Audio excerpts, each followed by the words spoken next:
and a very warm welcome to yet another fascinating edition of the program CAC Weekly, a weekly program that keeps you abreast on the activities and the achievements of the Corporate Affairs Commission. My name is Amina Jibril. Coming up, as CAC begins training of over 400 staff, curbing procurement-related corruption in government agencies comes under focus. EU and CAC hold stakeholders workshop to review and finalize standard financial accounts reporting templates. Plus, Media Trust hails CAC's reform initiatives, seeks more collaboration with the Commission. We'll be right back after this break. To stay with us. What is our role in a digitized economy? Where does CAC belong? One, we need the input of other agencies to effectively discharge our responsibilities. And other organizations rely on our output. What are those inputs that we require in the discharge of our responsibilities? We have requirements for registration of companies. Some of these requirements has to do with the identity of the persons behind these companies. How do you validate these identities? In an ideal system, we are supposed to integrate our system to the various identity management database we have in Nigeria, like the immigration database, the national identity database, and the database of the Federal Road Safety Commission, so that before any person is registered, either as a shareholder or a business owner or a trustee, you validate his identification to ensure that he's the right person. In South Africa, before you register any company as a South African national, you can only log in using your biometrics. Some of us were in South Africa to attend one of the technical workshops of the CRP, of the Corporate Registers Forum. I think about 4 or 5 staff were there. And during the demonstration, it's clear that to even log in, you have to use your biometrics. We are not there yet in Nigeria. We still rely on papers submitted by will be applicants, either the database of their passport or driver's license or national ID. Most often, these identities are fake. So, one of our priorities is to see how we can integrate our system to the National Identity Card database. Welcome back. Let's begin. A stakeholder workshop to review and finalize the standard financial accounts reporting templates for Corporate Affairs Commission financial accounts filing system has been held in Abuja. The workshop is pursuant to the collaboration between the European Union, EU, British Council, Agents for Citizen-Driven Transformation EU Act, and the CAC to deploy a financial account filing system for companies on the company's registration portal, CRP. The one-day workshop drew participants from sister agencies such as the Special Control Unit Against Money Laundering, Financial Reporting Council, FRC, Chartered Institute of Taxation, and several non-governmental agencies, which include Center for Democracy and Development, Clean Foundation, Albino Foundation, and Policy and Legal Center, amongst others. High points of the event was a presentation of a draft financial reporting template from the CAC by Mr. Dauda Umar Gombi of the CAC Finance and Accounts Department. The presentation was subjected to debate and modifications. Now, Damilola Awe of Centrifuge Information Technology Limited, the software developer, in a remark pledged to ensure that the application was made to be user-friendly, amongst others. One of the things that I also came here to know is to understand, to have the list of classification of business entities and to map them to the template they will have to fill. Let's say, limited liability, I log in. The system will identify you as, okay, you're going to file a statement for limited liability. So what financial statement template should you be exposed to, maybe 2 or 1. That limited liability part have not been given to us. I think the private limited of the public. The only one that we are giving is just the sole proprietorship, the non-profit, and we are supposed to feel whatever business, but that has not been undertaken today. I think we will need to look at that and see how we can get on with that one. Like I have also said about the note, okay? We are also told that the templates are work in progress. We need timeline. Speaking on behalf of the Registrar General and CEO of the Corporate Affairs Commission, Alhaji Garba Abubakar, the head ICT CAC, Ambrose Obeta, applauded the active participation of the stakeholders, critics and contributions and prayed that the end product will be world-class. The stakeholders are expected to reassemble and finalize works on the financial reporting template for the NGOs and others before full deployment on the CAC's Companies Registration Portal, CRP.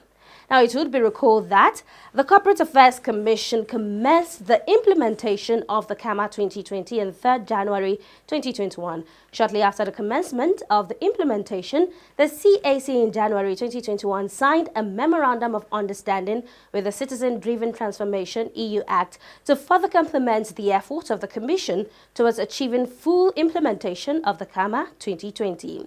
When fully deployed, the financial accounts filing system for companies on the Companies Registration Portal, CRP, will become another milestone achievement for Alhaji Garba Abubakar-led CAC.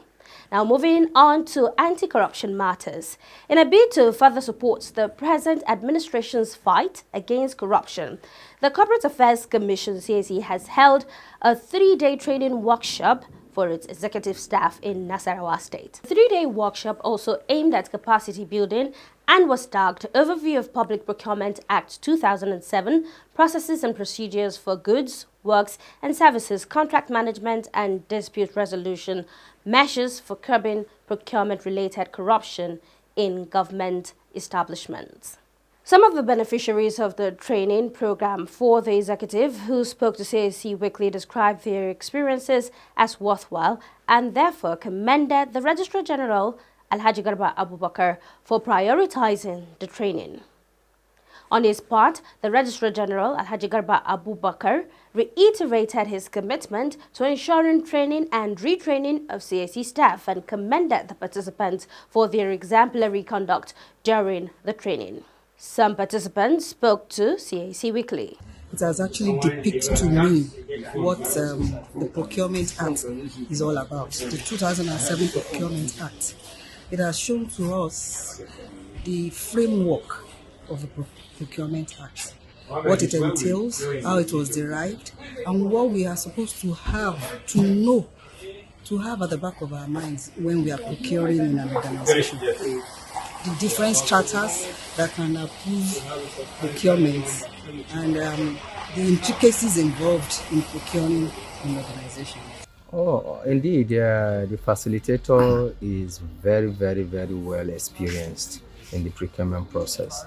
At least taking us through the legal framework, the institutional framework, and as well the amendments to the Procurement Act that has been taken care of in the recently enacted Finance Act. I think that has given us more insight on what needed to be done and what is expected in every procurement process so far as it relates to Nigeria.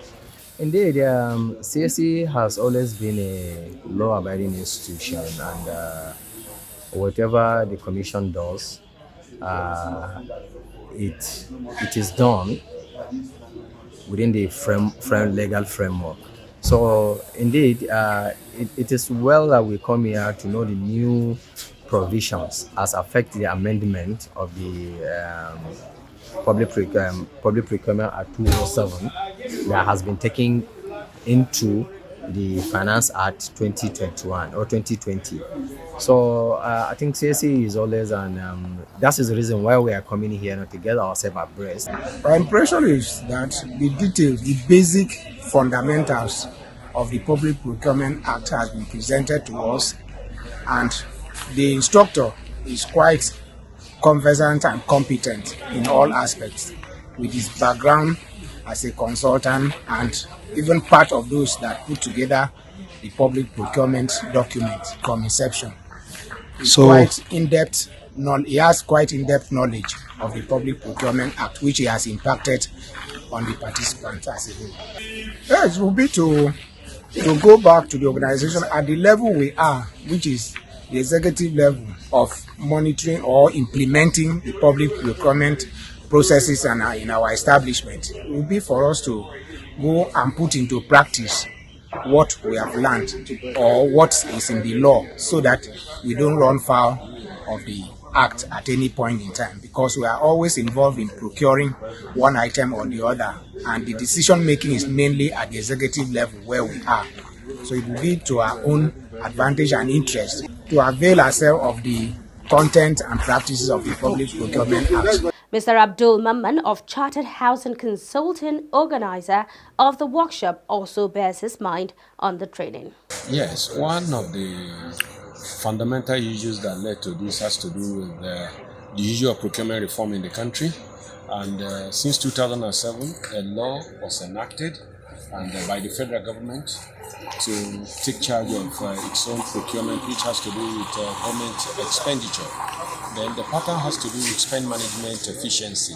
And a law was passed, which is the Public Procurement Act, that typifies the presence of the two administrative hierarchy, the National Council of Public Procurement as well as the Bureau of Public Procurement, being the regulatory office that works on behalf of government. CAC, through her management, has thought it wise that it should open her body of workers or the civil servants working in CAC to the vagaries and realities of the new changes of government, with a view to ensure effective and efficient spend management principles through the procurement activities. They have done that so much that this particular event was designed to operate and open the directors and the deputy directors as well as assistant directors in the agency on this procurement, the 3 days procurement training. And the training is basically to enrich the knowledge and understanding, because there must be synergy amongst the departments in the CAC to work together by understanding what the procurement does and how the process and procedures takes place. And as a result of that, for procurement department to also engender good practice by involving themselves more in what they need to do. So that's basically why these 3 days training have been couched. Yes, takeaway from this are: one, the procurement reform is seen as a way of ensuring prudent spending of management of the public fund, and everyone who is involved in public procurement activities must engender good practice to ensure completely that what we are doing here is very important, and government have decided to ensure that our spend management principles are strictly adhered to. And in such adherence, you will see that there will be value for money at the end of the day. Not just that, the departments will be able to see how they can work together to deliver the service, so that the objective of CAC will be achieved seamlessly. And in doing that, we are appreciating the management will now see what their responsibility is towards procurement activities in the country with regards to what they do in CAC. And that's why at the end of the day, they too will know how, as people with the approving powers, what are their limitations and what they need to do. And CAC will be judged by virtue of the way and manner they utilize public fund in providing the services they require. That's exactly part of the takeaways from here. Now, during the 3-day training, participants were treated to aerobics and health talk in a bid to ensure they maintain a healthy lifestyle. The training program for the selected 443 staffers, which will be conducted in streams, started with the executive cadre on 23rd August 2021. It is expected to cut across all cadres of staff. It would be recalled that the Registrar General and CEO of the Corporate Affairs Commission, Alhaji Garba Abubakar, had during the recently conducted 2021 management retreat held in Kaduna on 30th to 31st July 2021 revealed that the Commission was to embark on the training of at least 400 staffers before the end of the year 2021. And now on to some more accolades for the CAC. The management of Media Trust Limited has applauded the reform initiatives of the Corporate Affairs Commission, CAC, and urged it to sustain the tempo. The acting Chief Executive Officer, Media Trust Limited, Noura Mamandaura, who gave the commendation during a courtesy visit to the Registrar General and CEO of the Corporate Affairs Commission, Alhaji Garba Abubakar, noted with satisfaction the recent progress recorded by the Commission, particularly in digitization efforts. Noura Mamandaura stated that, in view of recent developments in the Commission, Media Trust Limited, publishers of Daily Trust newspaper, was in CAC to explore more ways to partner with the Commission, especially in the area of legal notices.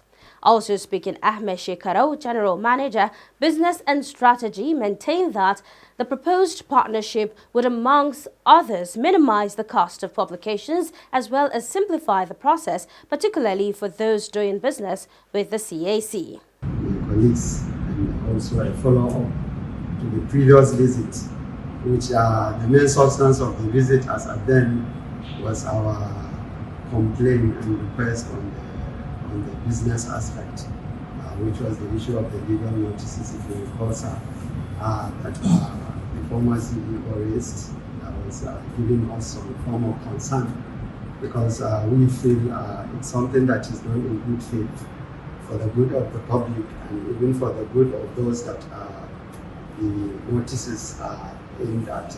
Responding, the Registrar General and CEO of the Corporate Affairs Commission, Alhaji Garba Abubakar, noted with delight the support of Media Trust Limited towards the promotion of the activities of the Commission and enjoyed it to sustain the existing friendly relationship. Alhaji Garba Abubakar, however, said the Commission would study the request in legal notices in accordance with provisions of the law and noted with dismay that some customers were in the habit of uploading cloned newspapers for registration purposes. This issue of business. If you are charging so amount today, the market is so fluid, things keep changing sometimes without notice. Whether what you are collecting will be sufficient tomorrow is another issue. And if you increase the price, they will not even appreciate that you are increasing it because newspapers have increased their price. And secondly, the prices are not uniform for all the papers. You may negotiate with one as to price. If there is not enough patronage, it becomes an issue. Because the publication is supposed to be made, the emphasis in the law is it should be made in the locality where that association is going to operate. So if most of the associations have their office in Lagos, you are supposed to use newspapers that have wider circulation in the Lagos axis. You should use newspapers that have wider circulation. So anyhow, it's a big challenge because you know the kind of customers we're dealing with. They are difficult to satisfy.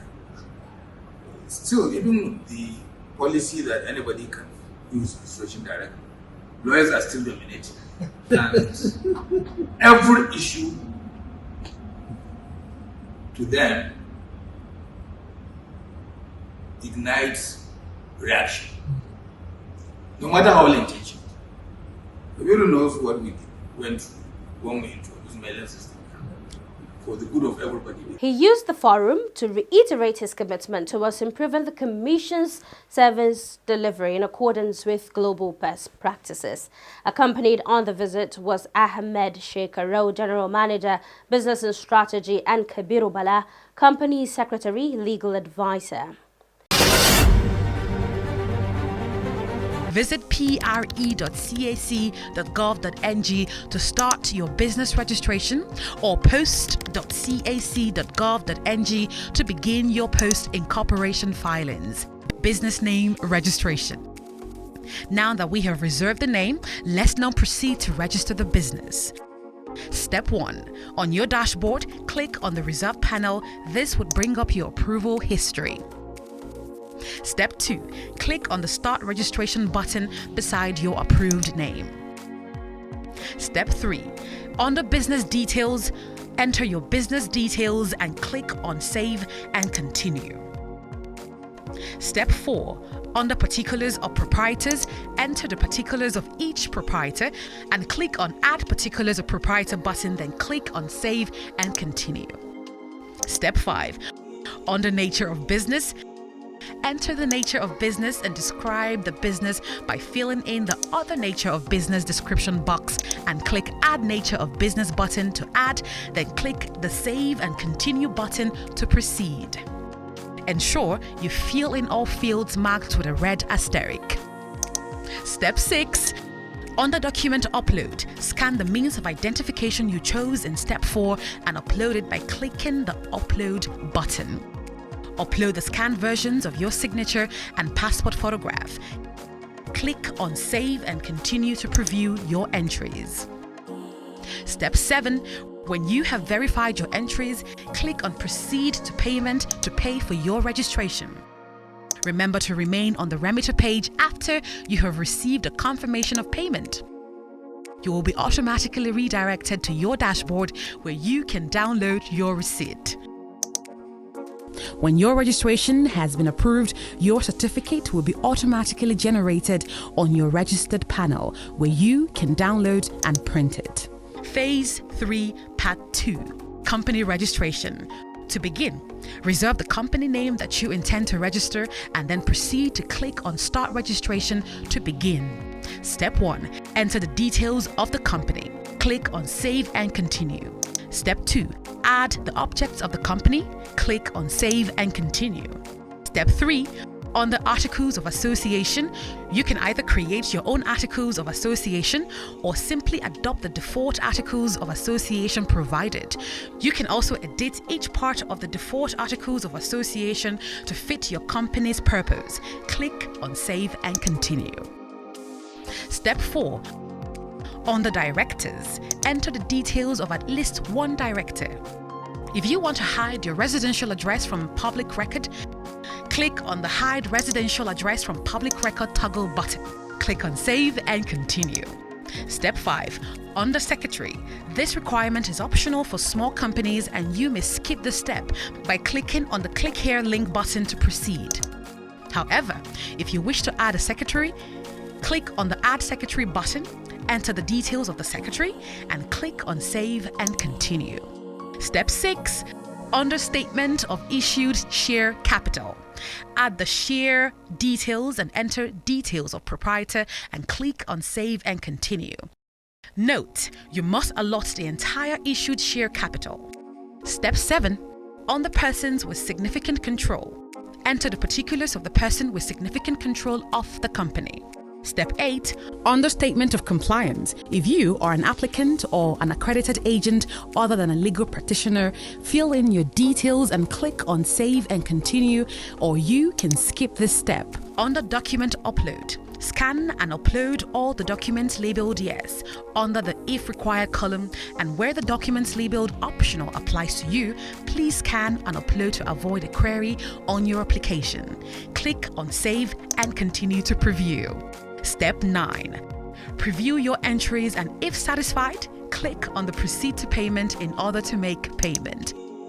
Remember to remain on the remitter page after you have received a confirmation of payment. Step 11.